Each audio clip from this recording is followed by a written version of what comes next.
দলের যখন দুঃসময় ছিল তখন দেশনেত্রী বেগম খালেদা জিয়া নেতৃত্বে ছিলেন। তিনি আমাকে যেই দায়িত্ব দিয়েছেন সেটা অনেক সময়ই দেখা গেছে আমার বয়স এবং আমার রাজনৈতিক অভিজ্ঞতার চেয়ে অনেক বড়। সেই দায়িত্ব আমি অক্ষরে অক্ষরে পালন করার সর্বোচ্চ চেষ্টা করেছি, যেটার একটা রূপ আপনারা দেখেছেন যখন 2018 সালের সংসদে 19 সাল থেকে আমি জয়েন করি এবং সেখানে আমার ভূমিকা কি ছিল।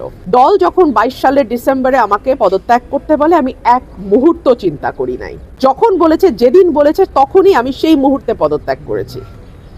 এরপরে দল যদি মনে করে নতুন নেতৃত্ব, তাকে আমি স্বাগত জানাই, যে আমার service is no longer required, that's okay, fine, আমি আবার রাজনীতি চালিয়ে যাব। সবাইকে আমি প্রতিপক্ষ মনে করি না, প্রত্যেকেই প্রতিদ্বন্দ্বী। আমরা একটা সুস্থ প্রতিদ্বন্দ্বিতার মধ্যে দিয়ে একটা সুস্থ রাজনৈতিক ধারা আনতে চাই। একটা নির্বাচনের আদর্শ পরিবেশ যাতে থাকে, সকল প্রার্থীর প্রতি আমার আকুল আবেদন সেটাই থাকবে। আমরা এক একজন এক এক দলকে রিপ্রেজেন্ট করতে পারি, কেউ স্বতন্ত্র হিসেবে আসতে পারি, কিন্তু প্রত্যেকে যেন নির্বাচনী আচরণবিধি আমরা পালন করি, সেই অনুরোধটা আমার নিজের প্রতিও থাকবে, সকলের প্রতিও থাকবে।